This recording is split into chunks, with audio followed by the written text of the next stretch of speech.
twists and turns of life can change your perspective pretty quick. And when we don't know what's going to be on tomorrow, and really we never do. We just think we do when we're young.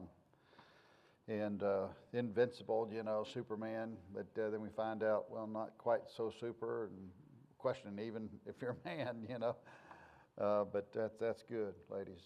Thank you very much. Well, Brother Allen, Spirit is alive, isn't it?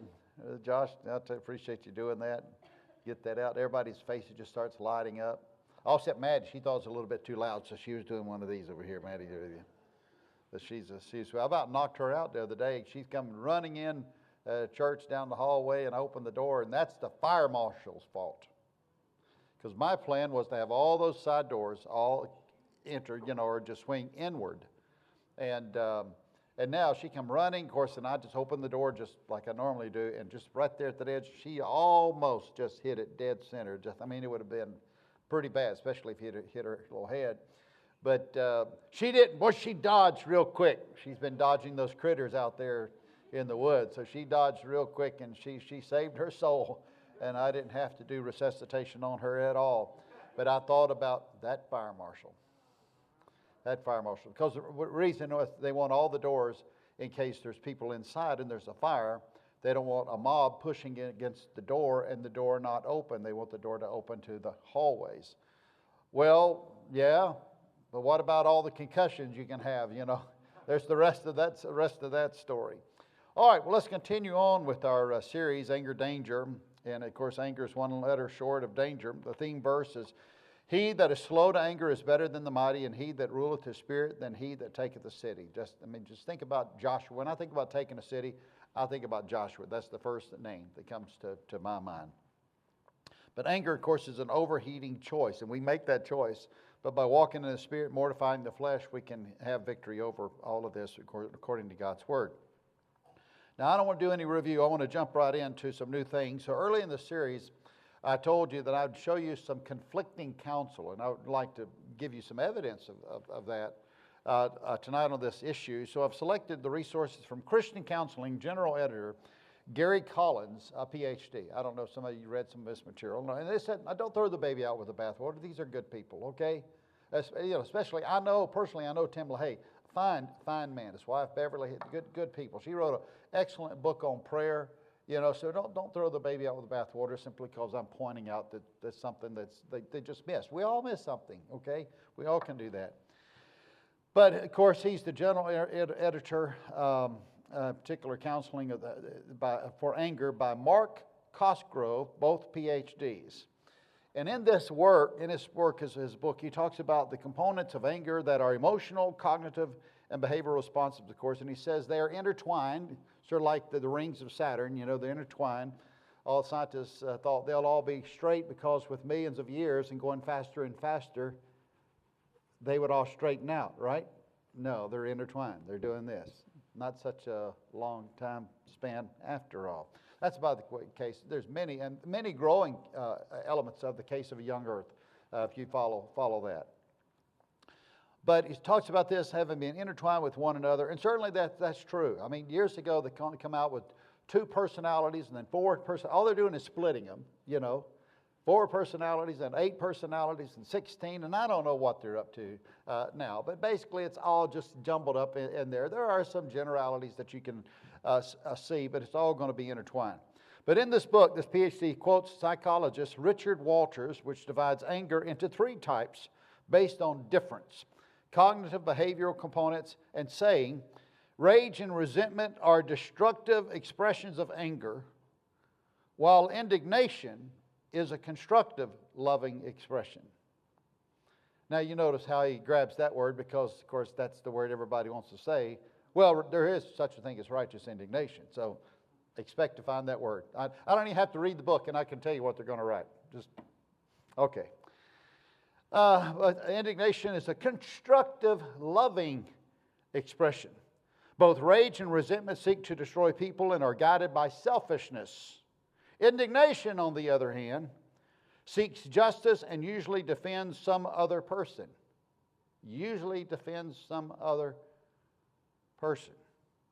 Well, one, that's not true, And two, it's not true simply because you say it. Okay? If you say indignation is this and it is constructive and it's good, that doesn't make it so simply because you say it. You got to have some support for that. But he defines the Greek words for anger, but maintains the third word, which is used 5 times in the New Testament, translated indignation. It means anger without an appropriate behavior. So now we're going to separate. Well, it's just in your heart and it's not. Well, wait a minute. Christ dealt with the heart, and out of the heart proceed all of these things. But it's in the heart, so as long as you don't act upon it. Yeah, I see some of you are already not buying it. It's not passing the old smell test, Of course, we did a study on righteous indignation and no cigar. But he says it's okay if it's works are directed towards another person in that you're trying to protect another person. Well, protecting other people is a good thing, but you don't have to be mad to do that. That's an assumption built into his thesis. So, you would be amazed if you knew how many people write books. To me, it's just amazing how many people write books on certain subjects and never read the Bible. Never read it. They can't. I mean, how in the world could they read something and come to their conclusions? I think they just read of somebody who read and somebody who talked and somebody else who talked and somebody else who talked and have never read the Bible. I'll never forget Jimmy Baker. Remember Jimmy Baker, the prosperity gospel guy before Benny Hinn? He got put in the pokey in jail, I think it was fraud or something like that, whatever it was.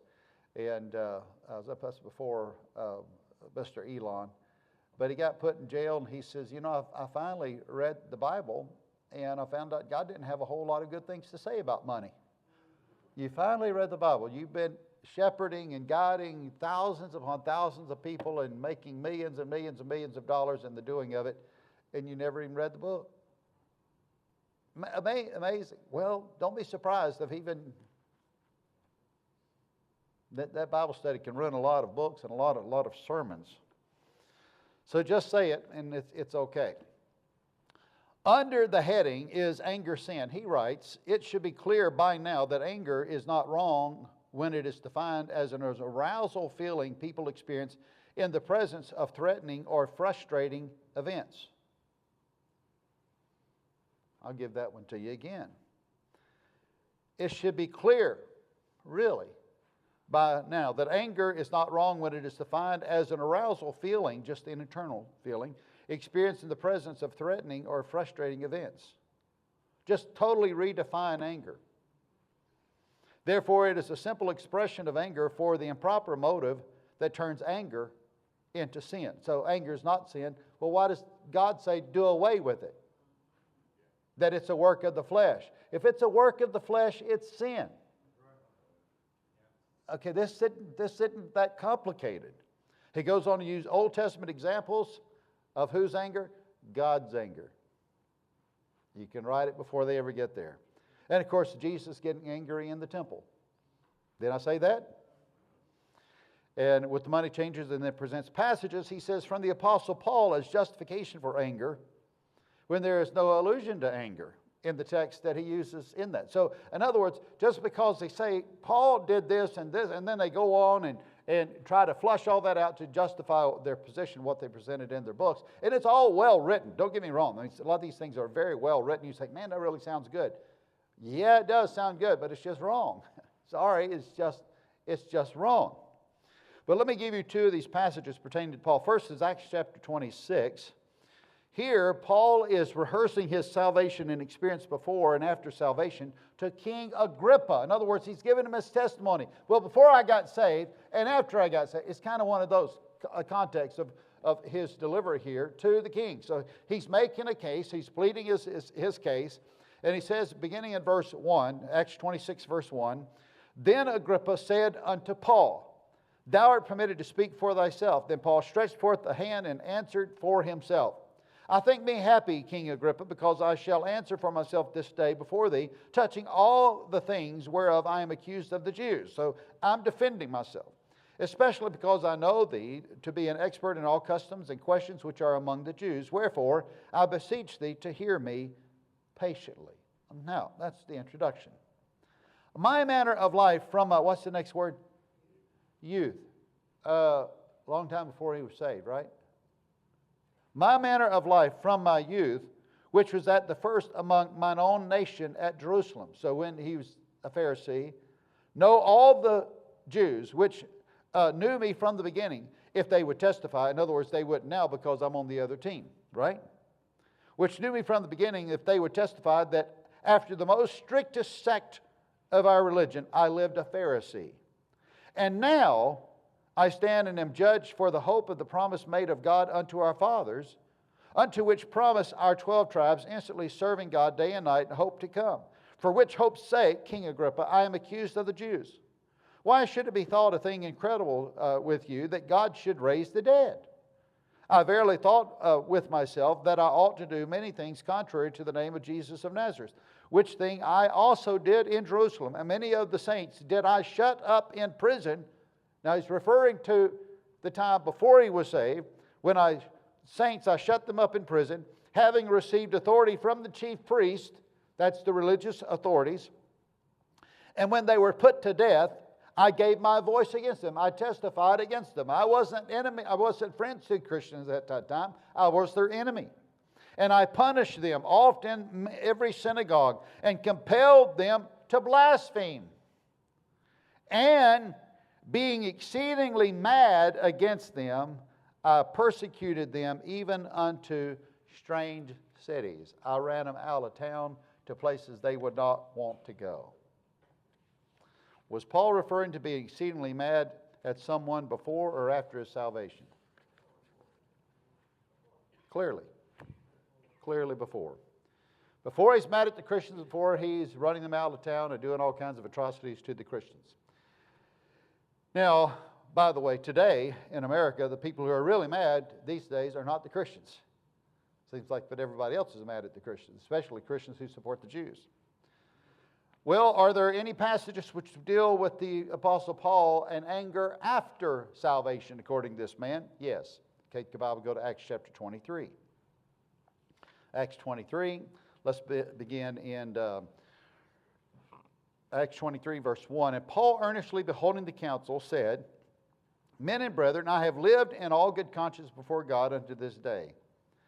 And the high priest Ananias commanded them that stood by him, by Paul, to smite him on the mouth. In other words, give him a pop in the mouth. All right? Then Paul said unto him, God shall smite thee, thou whited wall, for sittest thou to judge me after the law, and commandest me to be smitten contrary to the law. In other words, you're going to judge me by the law, but you just had them do something to me which is contrary to the law. What kind of hypocrite is this? And they that stood by said, Revilest thou God's high priest? Oh, wait a minute. Paul says, oh, hold on just a minute. I didn't know he was the high priest. Okay, they were bought and sold all the time by the influencers of that day. And Paul says, I wist not, brethren, that he was the high priest. For it is written, thou shalt not speak evil of the ruler of thy people. Now it says nothing about anger. Just, I'm not supposed to talk down to the high priest. And this high priest just had me ordered to be popped in the mouth against the law, and then it's going to presume to judge Paul according to the law, having no regard for the law. Law and order. But he didn't even know that he was the high priest. And then basically said, I'm sorry, I shouldn't have said that. Any indication anybody here want to maintain there's an expression of anger or something that was out of line here by Paul, other than he just didn't know that he was the high priest? That's all it says. There's no justification for anger here in this text. Paul had been away from Jerusalem, of course, and they were bought and sold all the time. Even by the Romans, they were bought and sold. So Paul was simply not aware the high priest had ordered someone near him to hit him in the face, and learned the fact he apologized. Hardly justification for anger. Now, in this counseling book, after telling us there is some anger that is good and some anger that is bad, and it's anger bad, but then, here comes that chapter. You know it's coming. Just wait, it's coming. He does provide 7 steps in anger counseling that are helpful. So I wanted to share some of that with you. So don't throw the baby out with the bathwater. It's like a cow, eat the grass and leave the tin cans alone. You can find good stuff. Now there's no tin cans in this. This is the book of God. All right? But he says, number one, acknowledge anger. That's a good start. You have to see that it's a problem. 2, control your thoughts. That's where it all starts there, the seedbed. Then 3, discern the causes of anger. What's causing you to be angry? 4, challenge irrational beliefs. Okay? One that I know Tim LaHaye went to seed on was thinking you deserve better. I'll get to that in a minute. But number 5, do not be bothered by everything. Don't sweat everything, especially the small stuff. And most things are small stuff. Don't, just keep the ball going down the field. Just keep the thing moving along. Number 6, consider the goals of relationships, having a forgiving mindset. In other words, don't be chalking things up. I'm going to get them, I'm going to get them, I'm going to get them. And then number 7, develop peace of mind. See Scripture, which characterizes a mature person as one who's patient, long-suffering, modeling, of course, the fruits of the Spirit. All good stuff. That's all very good stuff, very helpful. It goes on, number 1, to examine your heart and see your anger for what it is. Identify it and identify it in the raw. Okay, to what extent? Number 2, admit the reality of your hurt and other people's responsibility for it. That's just objective truth. You're pursuing objective truths around you. What's happened? Listen, because if you don't know the objective truths and don't work to figure that out, you're apt to repeat it in your life, especially generational things that stem from your families. Number 3, pray that God will help you to forgive others who've hurt you. You have not because you ask not. That's forgiveness as well. Number 4, stop hurting the other party or engaging in acts of retaliation. I'm going to get even. I'm going to get even. Number 5, to forgive the offending persons in prayer every time he comes to your mind. In other words, every time. How often shall I forgive? Well, that was a question asked even in the Scripture. 70 times 7. Just keep forgiving. Just keep forgiving. And number 6, contact the other person to seek forgiveness for any of your own wrongdoing in the past. I remember they just came through camp, and I remember years ago, when we had to make a separation from the camp that we were attending, and they're wanting to do lip singing to Britney Spears and all this stuff, man, we got to get out of that. And I put my foot down. I was responsible for the music and stuff at camp, and I put my foot down. No, I'm not going to have anything to do with that. I'm opposed to that. I was overruled, and they went on with it. Fine, but we're out. We're out. I mean, you keep going on. It's a free country. You go do your thing. We'll go find a kind of people in our like-minded, and we'll do our thing. Fine. Well, but the youth director who was doing a lesson at that day, he took great offense to that and got really mad.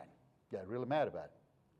Well, he didn't come and talk to me about it. Of course, I would have explained why I was opposed to this. If you give me the chance, I'd do that. But he started going around the country just doing his best to destroy me and my name.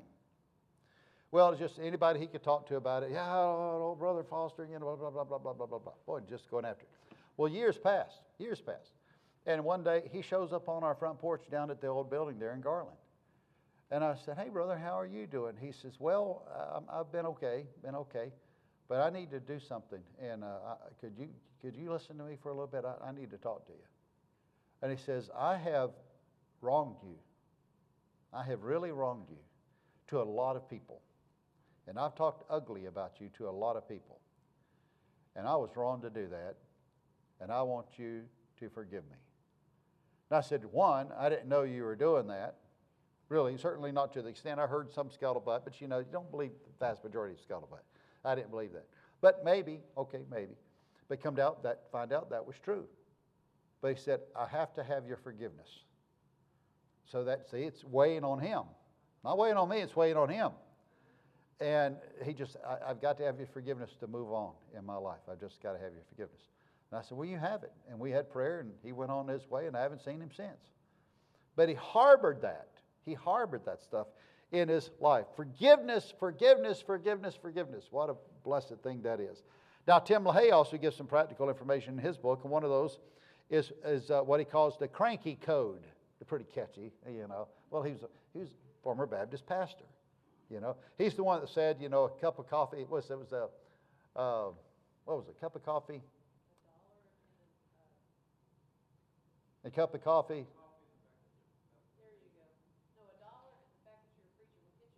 Yeah, $1 and the fact that you are a former preacher will buy you a cup of coffee.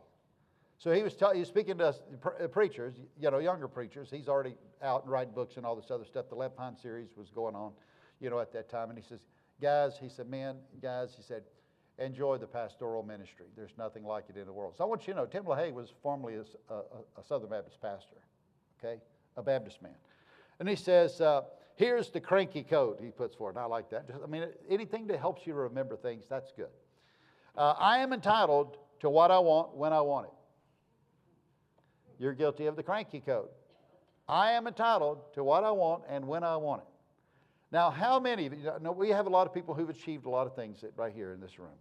How many of you would agree with me? Sometimes we kind of feel that way. I've earned better respect than that, right? Yep. Guilty, cranky code. All right.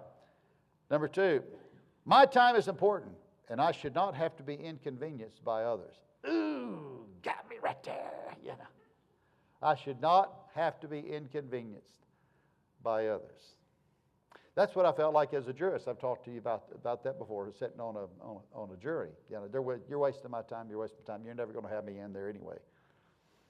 I have a right to be impatient or rude, but when other people are behaving stupidly. Yikes, man. He's a preacher. He knows how to dig it in, doesn't he? I have the right to be impatient or rude when other people are behaving stupidly. You want to go stupid? I'm going to go off on you, Yeah, pretty good. Oh, me. Next, I am entitled to special privileges because of who I am. Here's another one. My family should know I care about them without my having to prove it every day. Oh, now you going personal on us now, preacher. Yeah. I am a taxpayer. I own part of this road, and I have the right to drive as fast as I want. You ever run across attitudes like that?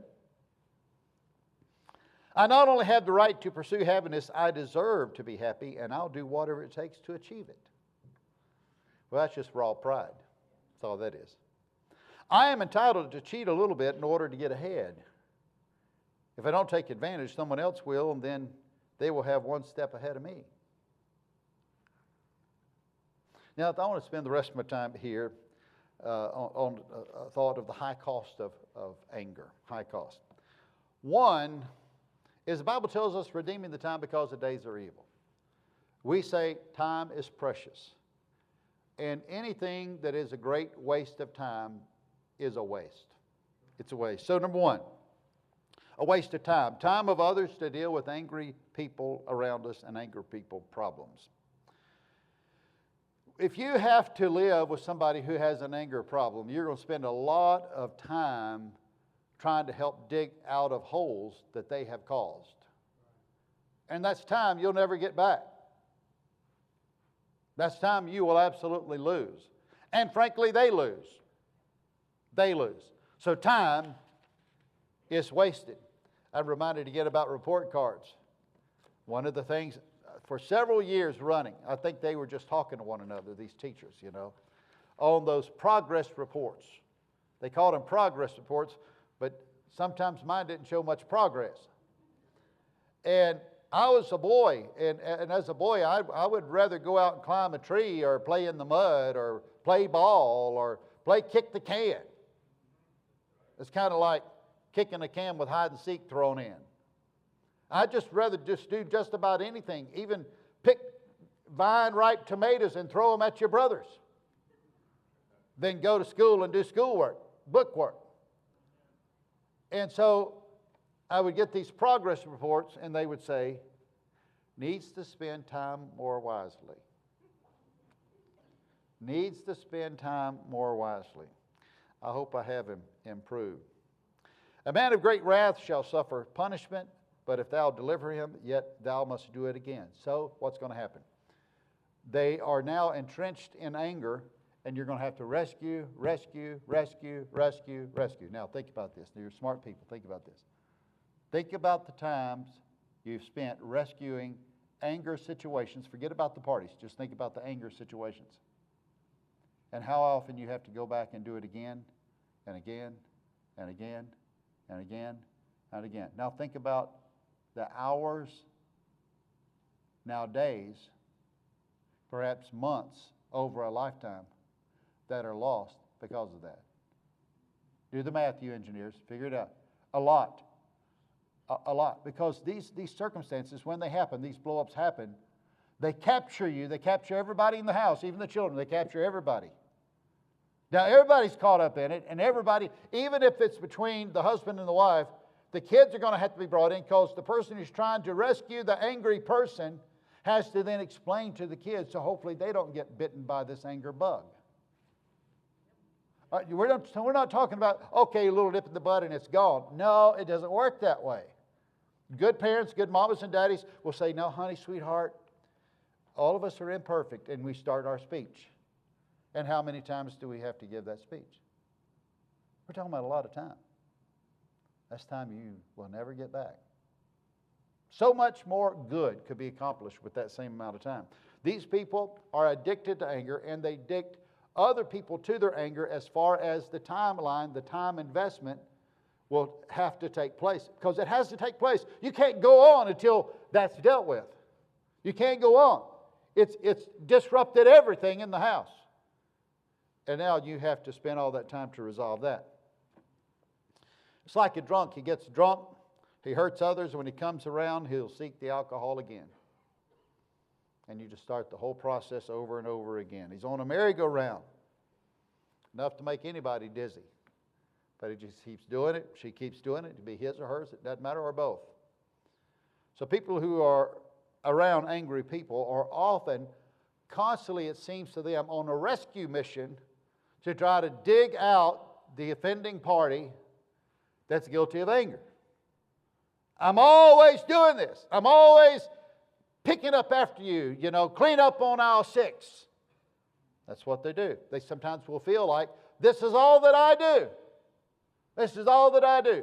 All of my life is spent picking up after your mess. Like a rescue mission. Running interference for them because they know what triggers them often.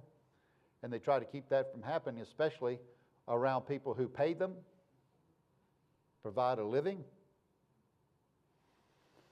But as the drunk denies his own sin, so does the angry person deny that that's a problem.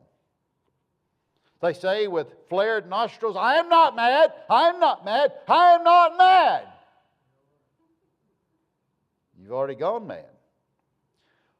Letter A, time is wasted because they refuse to see the problem. If they saw the problem themselves, come to grips with it, I am a drunk. AA, I'm a drunk. I'm an alcoholic. I'm a drunk. Okay, if you're a drunk, admit that you're a drunk. If you got an anger problem, admit you have an anger problem. I have an anger problem. Time is wasted because they refuse to see the problem. Pastors often spend a great deal of time with the angry people in their churches because they don't know how to handle issues. They just blow up, and then the blow up is worse than the issue itself. And it's done again and again and again. You just can't seem to get them off the runway. If you can get them on the taxiway, you think, okay, but as soon as you do that, next thing you know, they're back out there running into other airplanes again. Letter B, because they refuse to take steps to resolve it. I can handle this. I don't need help with this. I'm good. I'm perfectly fine. And letter C, continually defending the spouse. And they do this because they love their spouse. They despise them on one hand. And you say, is it possible to hate and love somebody at the same time? I'll tell you, absolutely yes. Absolutely yes. I'll prove it to you. Let's say that your husband, you loved him since childhood. He's your childhood sweetheart. You get married, man, everything's going great. You're living happily ever after. Everything is wonderful. Next thing you know, they're pulling apart from one another. And next thing you know, the husband's involved in all kinds of things, maybe pornography, and he's going off the deep end. Next thing you know, he violates the daughter of their life. Their union violates that daughter.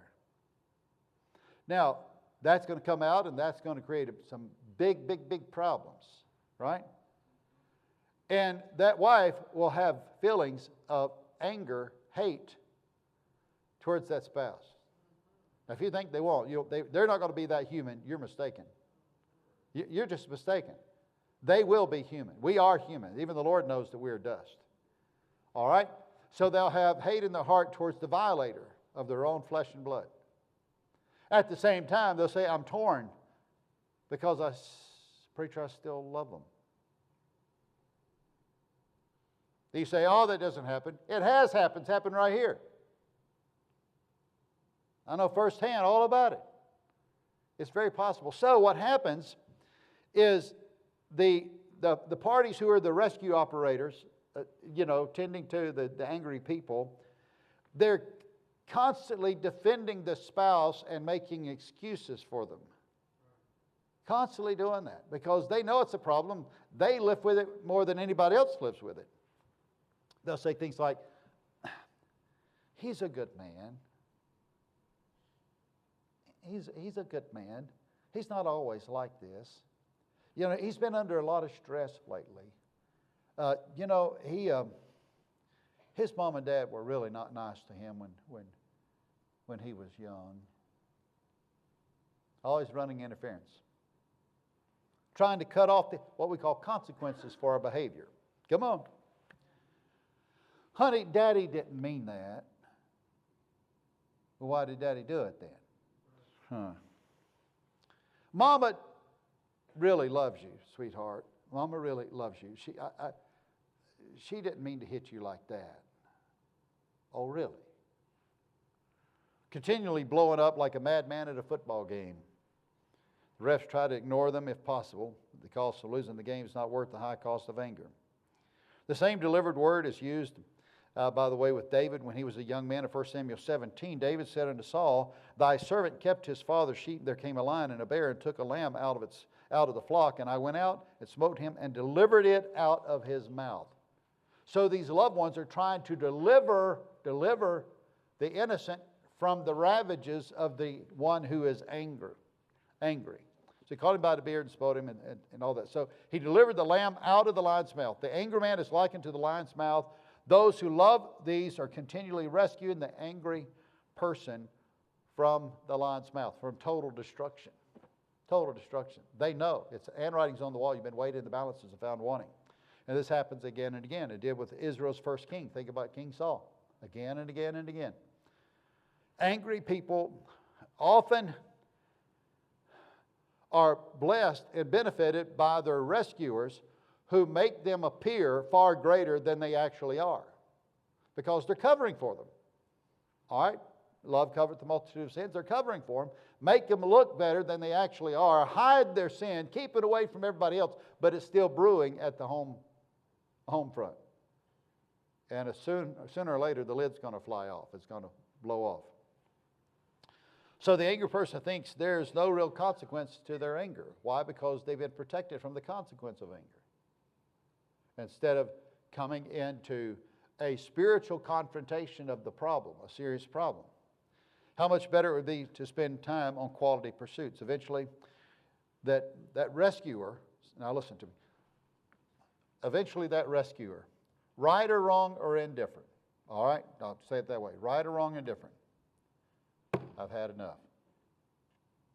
I can't take any more of this. That's what happened. I can't take any more of this. I am done. And listen, and no amount of counseling from a pastor or a counselor will talk them out of it.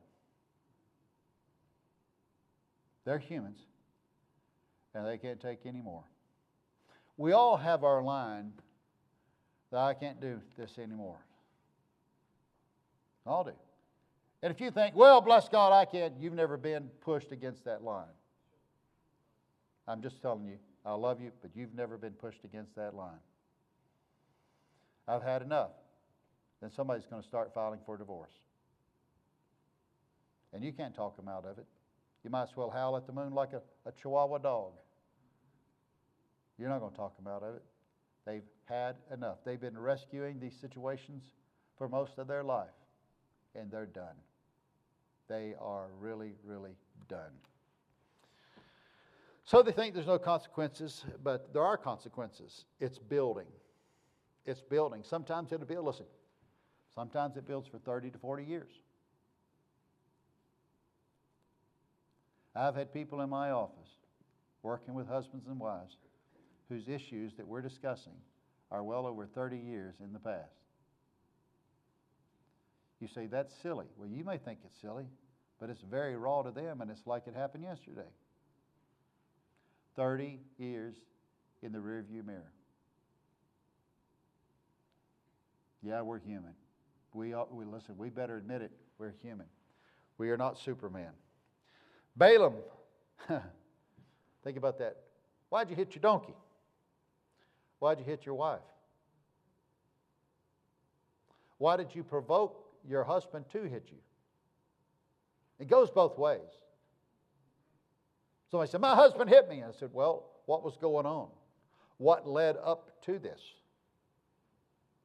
Well, it doesn't matter. He should never hit me. We're agreeing on that, but let's just see what happened that kind of provoked this to happen. Well, there's never a justification. I didn't say that. I'm just trying to find out the truth.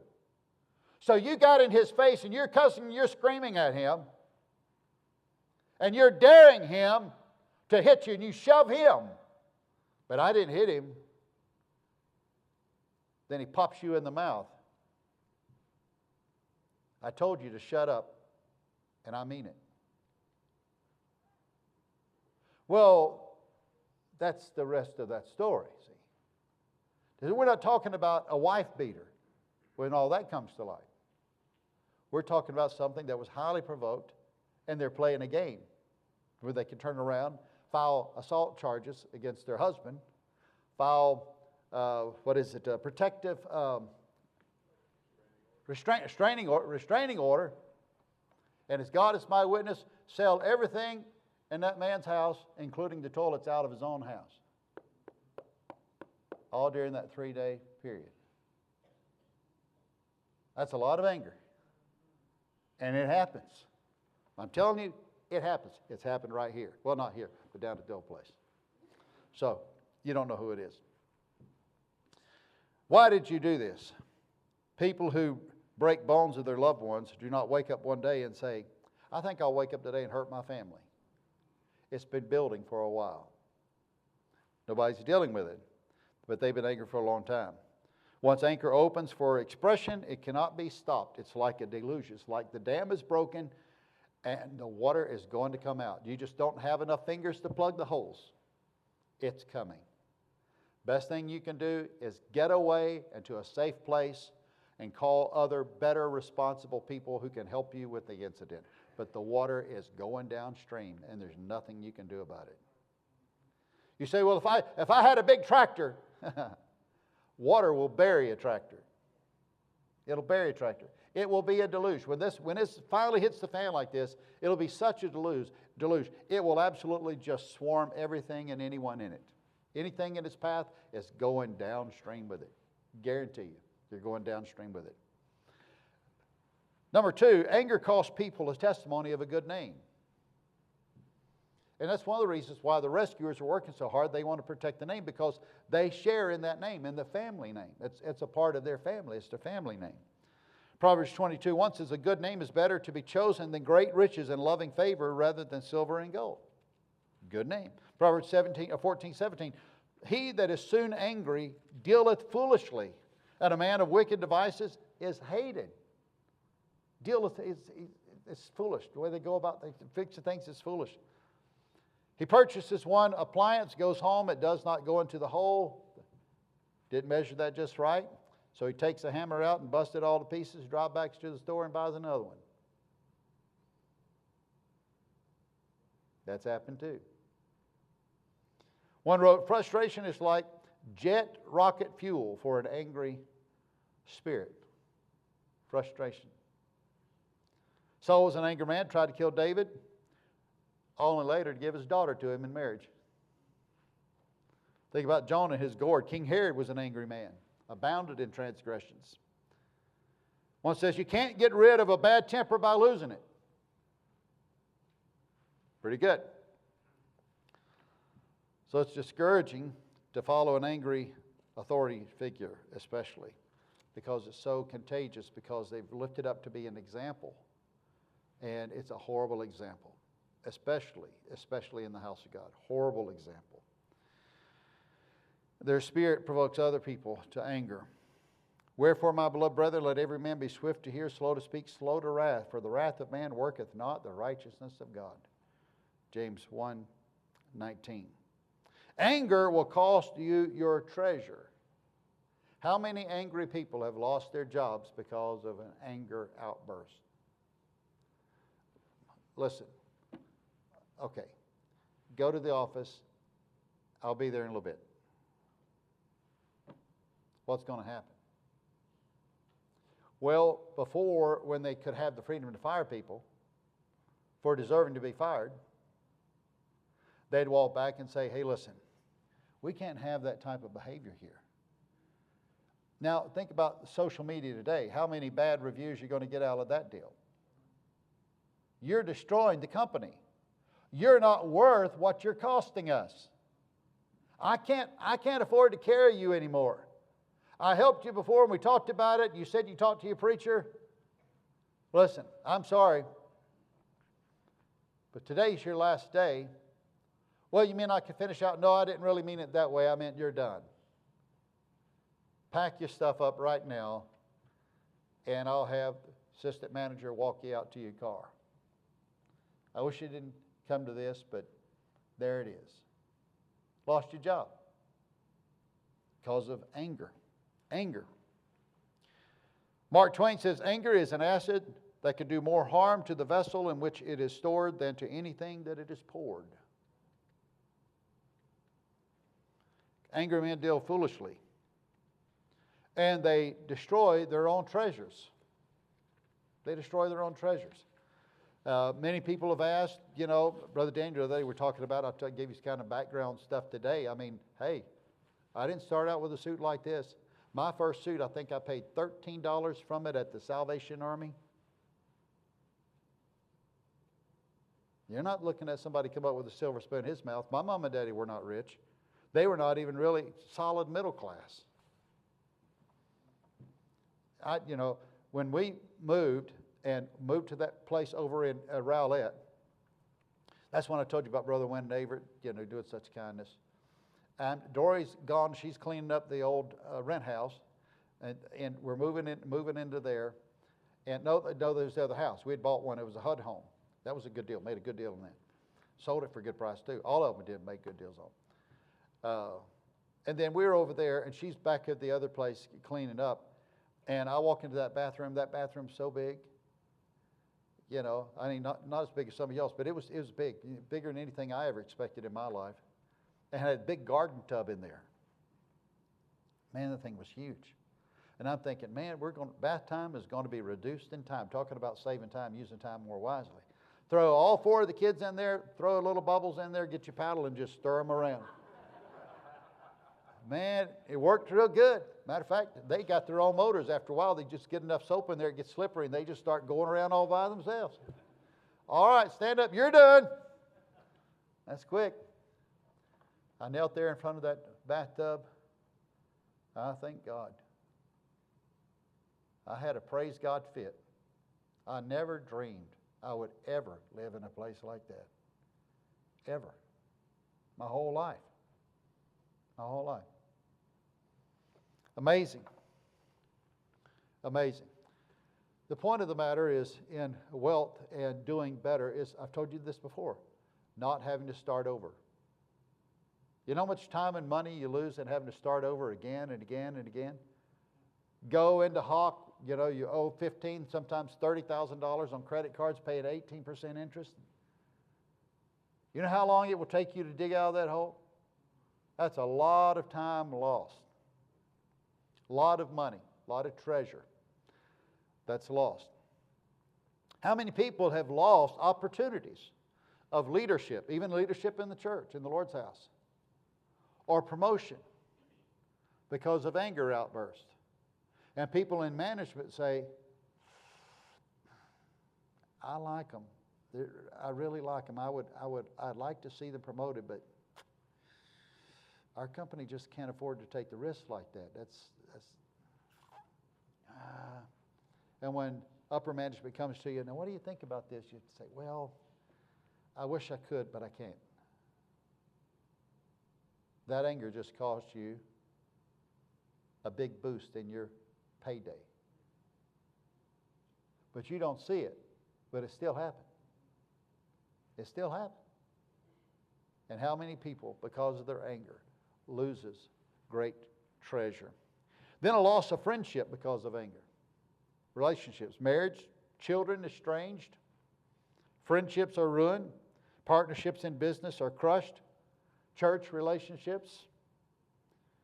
The Bible says in Ecclesiastes 7:9, be not hasty in thy spirit to be angry, for anger resteth in the bosom of fools. Proverbs 19:19, a man of great wrath, remember it's likened unto poison, shall suffer punishment. For if thou deliver him, yet thou must do it again. Becomes a point of vanity just to continue. That's why I've rescued you so many times. Find somebody else to rescue you. And listen, good people will go a long way trying to rescue people. But sooner or later, you'll come to a conclusion they don't want to be rescued. Sooner or later, you'll get to that point. They don't want to be rescued. And you'll say, I remove my hands. I remove my hands. Proverbs 22, verse 34. Let me give you that. Make no friendship with an angry man. So let me tell you, if you're going to try to minister to angry people, you need to be very careful because it's contagious. Make no friendship with an angry man, and with a furious man thou shalt not go. Cast in our lots. Come on, because they're making fanfare. Oh, man, come on. We're going to take them to task, man. We're going to tear them up. We're going to sue them. We're going to do this. Lest thou learn his ways and get a snare to thy soul. Oh, but it feels emboldening. Just before you go off in Niagara Falls, you jumped in their barrel. Colossians 3:21, fathers, provoke not your children to anger, lest they be discouraged. Servants, obey in all things your masters according to the flesh, not with eye service or as man pleasers, but in singleness of heart, fearing God. And whatsoever you do, do it heartily as unto the Lord and not unto men, knowing that of the Lord ye shall receive the reward of the inheritance, for ye serve the Lord Christ. But he that doeth wrong shall receive for the wrong which he hath done, and there is no respect of persons. You know, because our relationships are first learned in our home, moms and dads and the children. We learn that first in the homes, right there. How many are kept away from the Lord because of the poor reputation of that mom and dad, not handling the situations and the anger that they maybe inherited? Okay, right or wrong, but they inherited that stuff from their parents. And they haven't yet learned how to deal productively with it. It's highly likely, because it's highly contagious, to be passed along to your children. Highly likely. And you can say, well, I also passed along the ability to make a lot of money. Money will not save their marriage. It will not save their marriage. They can do some cleanup on aisle 6. They can throw a lot of money around and take them on fancy vacations. But eventually, money won't matter. It just will not matter. They're done. They're done. Prayers are hindered. The desire to be heirs together of the grace of life is hindered greatly. And destruction is inbound. It's inbound. So what do you need to do? Well, you need to get your own drones. I could play with that with Brother Gabe. Get your own drones and shoot those anger drones that Iran is throwing out by the dozens. Shoot them down. Get them down out of the skies. Because if you allow them to land in your backyard or in your living room, there's going to be major consequences because of it. When I was going through all the after the surgery and everything, I was having cramps, and they were not listening to me. I was trying my best to get them to listen. Please, please listen to me. And finally, a doctor did. I think he was a cardiologist, but a floor cardiologist. And I said, please, and I grabbed him by him, would you please listen to me? Listen. And I'd already told the nurse early before the even surgery, I have problems with cramps. But I was having cramps that were going all the way around my body this time. And I'm telling them, they said, you got to, I said, if I get cramps that are in this leg, I got a bad cramp in this leg one time years ago, and I couldn't get out of the sleeping bag fast enough. And you talk about pain. You're screaming. Ask Miss Dora. You're screaming. And I told them, I said, if I get cramps in this leg, I'm coming off this table, and it doesn't matter how many wires or anything that's stuck in my body, they're going to come out. Well, you can't get off the table. I heard you the first time. I'm just telling you. If I have that type of cramp, I'm coming off of this table because I can't get rid of the cramp apart from getting up and walking on that leg. And I know it. I've been there and done that. And I'm just not going to stay on this table. I don't care how many wires come loose. So now I'm having cramps all around my body, everything but right here at this incision. I don't want to gross you out about this, but this is pretty serious stuff. And I asked one of the specialists, I said, I have some serious cramping going on, and I'm just curious, what happens if I get a cramp through here? And he just told me, he says, this is what he said, you won't like it. And I just said, oh, God, help me, help me. So that doctor, I grabbed him, and I said, please, please listen to me. And he must have found out that I was a preacher because he said, well, preacher, what can I do to help you? And I said, thank you, finally, for stopping to hear me. I've got serious cramping problems. And as long as I have cramping problems, I'm going to have AFib problems because the cramps would trigger the AFibs. And so he said, preacher, I think I can help you with that. Man, I wanted to get off that table and give him a big kiss. I tell you, that's the honest truth because he gave me something for the cramps, and then I was able to start making progress. I'm here to tell you, when anger is fully expressed in your homes, you won't like it. You really won't like it. It'll be far worse than anything you ever imagined. And the pain and suffering that will come, the consequences of that, the residual consequences of that will go on likely for the rest of your life. You say, well, I got to divorce this over. It ain't over. It's just changed a little bit. Isn't that right? It ain't over. Because you still have to live with it. You still have now the anniversaries, the family reunions.